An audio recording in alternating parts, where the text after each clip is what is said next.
Hi friends, ಎಲ್ರಿಗೂ ನಮಸ್ಕಾರ. ಸಾಕ್ಷಿ ಅಡುಗೆ ಮನೆಗೆ ಸ್ವಾಗತ. ನನ್ನ ಹೆಸರು ಜಗದೀಶ್ವರಿ ಮಳೆಮಠ.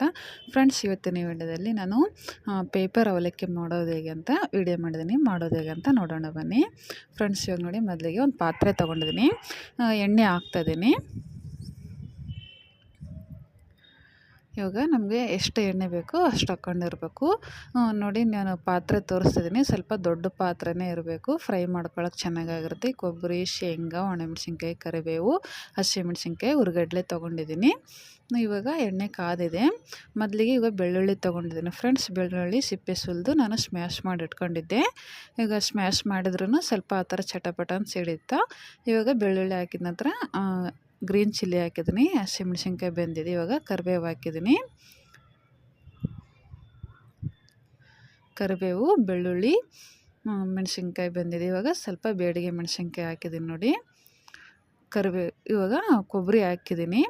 ಯಾಕಂದರೆ ಎಣ್ಣೆಯಲ್ಲಿ ಕೊಬ್ಬರಿ ದಪ್ಪ ಇರೋದು, ಮೊದಲಿಗೆ ಕೊಬ್ಬರಿ ಹಾಕ್ಬಿಡ್ಬೇಕು, ಚೆನ್ನಾಗಿ ಫ್ರೈ ಆಗುತ್ತೆ. ಇವಾಗ ಕೊಬ್ಬರಿ, ಮೆಣಸಿನ್ಕಾಯಿ ಎಲ್ಲ ಬೆಂತ ಇದೆ. ಹುರ್ಗಡ್ಲೆ ಮತ್ತು ಶೇಂಗಾ ಎರಡು ಒಂದೇ ಸರಿಗೆ ಹಾಕ್ಕೊಂಡ್ರು ನಡೀತಿದೆ.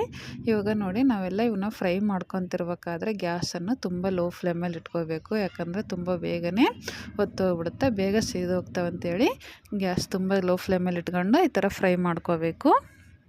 ಫ್ರೆಂಡ್ಸ್, ಇವಾಗ ನಾವು ಅವಲಕ್ಕಿ ಮಾಡ್ತಿದ್ದೀವಲ್ಲ, ಸಾಯಂಕಾಲ ಈವ್ನಿಂಗ್ ಟೈಮ್ ತಿನ್ನೋಕ್ಕೆ ಒಳ್ಳೆ ಸಖತ್ ಟೇಸ್ಟ್ ಇರುತ್ತೆ. ಟೀ, ಕಾಫಿ ಕುಡಿತೀವಲ್ಲ, ಆ ಟೈಮಲ್ಲಿ ಸ್ವಲ್ಪ ಇವನ್ನ ನಾವು ಮಾಡಿಟ್ಕೊಂಡ್ರೆ ಚೆನ್ನಾಗಿರುತ್ತೆ. ಸ್ವಲ್ಪ ಆಯಿಲ್ ಕಡಿಮೆ ಅನ್ನಿಸ್ತು, ಅದಕ್ಕೆ ನಾನು ಇನ್ನೊಂದು ಸ್ವಲ್ಪ ಆಯಿಲ್ ಹಾಕಿದ್ದೀನಿ. ಹೀಗೆ ಎಲ್ಲ ಹಾಕಿದ್ಮೇಲೆ ನಿಧಾನಕ್ಕೆ ಈ ಥರ ಫ್ರೈ ಮಾಡ್ತಾ ಇರಬೇಕು. ಇವಾಗ ನೋಡಿ, ಒಂದು ಸ್ವಲ್ಪ ಅರಿಶಿನ ಹಾಕಿದ್ದೀನಿ. ಅರಿಶಿನ ಮತ್ತು ರುಚಿಗೆ ತಕ್ಕಷ್ಟು ನೈಸ್ ಉಪ್ಪು. ಫ್ರೆಂಡ್ಸ್, ಇದು ಅವಲಕ್ಕಿ ಕರಿತೀವಲ್ಲ, ಈ ಥರ ಫ್ರೈ ಮಾಡ್ತಿರೋ ಅವಲಕ್ಕಿಗೆ ಉಪ್ಪು ಜಾಸ್ತಿ ಹಿಡಿಯಲ್ಲ. ನಾನಿವಾಗ ರುಚಿಗೆ ತಕ್ಕಷ್ಟು ನೈಸ್ ಉಪ್ಪು ಹಾಕಿದ್ದೀನಿ. ಅರಿಶಿನ ಮತ್ತು ಉಪ್ಪು ಹಾಕಿದ್ಮೇಲೆ ಮತ್ತೊಂದು ಸಲ ಚೆನ್ನಾಗಿ ಮಿಕ್ಸ್ ಮಾಡ್ಕೊಳ್ಳೋಣ. ಇವಾಗ ಪೇಪರ್ ಅವಲಕ್ಕಿ ತೋರಿಸ್ತೀನಿ ನೋಡಿ ಫ್ರೆಂಡ್ಸ್. ನಾವು ಅಂಗಡಿಯಲ್ಲಿ ತೊಗೊಂಡು ಬಂದಿರ್ತೀವಲ್ಲ, ಅವಲಕ್ಕಿನ ಚೆನ್ನಾಗಿ ಬಿಸಿಲಲ್ಲಿ ಒಣಗಿಸೋಬೇಕಾಗುತ್ತೆ. ಚೆನ್ನಾಗಿ ನಾನು ಬೆಳಗ್ಗೆಯಿಂದ ಸಾಯಂಕಾಲವರೆಗೂ ಬಿಸಿಲಲ್ಲಿ ಇಟ್ಟಿದ್ದೆ. ಯಾಕಂದರೆ ಜಾಸ್ತಿ ಆಮೇಲೆ ಗ್ಯಾಸಿನ ಮೇಲೆ ನಾವು ಅವಲಕ್ಕಿ ಮಾಡುವಾಗ ಹುರ್ಕೊಳಕ್ಕಾಗಲ್ಲ. ಚೆನ್ನಾಗಿ ಬಿಸಿಲಲ್ಲಿ ಚೆನ್ನಾಗಿ ಒಣಗಿದ್ರೆ ಅವಲಕ್ಕಿ ಭಾಳ ಟೇಸ್ಟ್ ಇರುತ್ತೆ. ಆಮೇಲೆ ನಾವು ಇಲ್ಲಿ ಜಾಸ್ತಿ ಹುರ್ಕೋಬೇಕಾಗೋದಿಲ್ಲ. ಇವಾಗ ನಾನು ಬಿಸಿಲಲ್ಲಿ ಒಣಗಿಸಿರೋನ ಎಲ್ಲ ಹಾಕಿ ಈಗ ಮಿಕ್ಸ್ ಮಾಡ್ತಾಯಿದ್ದೀನಿ ನೋಡಿ.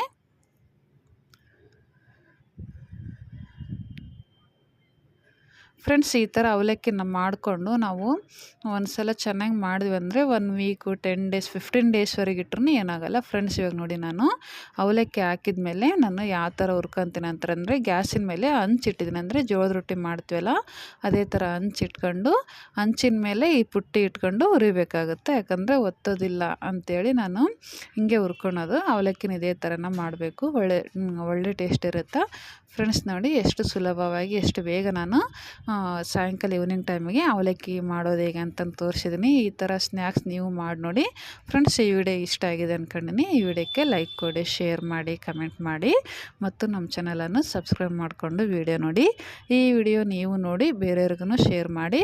ಫ್ರೆಂಡ್ಸ್, ನೋಡಿ, ಈ ಥರ ಸ್ನ್ಯಾಕ್ಸಿಗೆ ಈರುಳ್ಳಿ ಬೇಕೇ ಬೇಕಾಗುತ್ತೆ. ಈರುಳ್ಳಿ ಮತ್ತು ಖಾರ ಅಂದರೆ ಸೇವ್ ಖಾರನ ಹಾಕ್ಕೊಂಡು ತಿನ್ಬೋದು.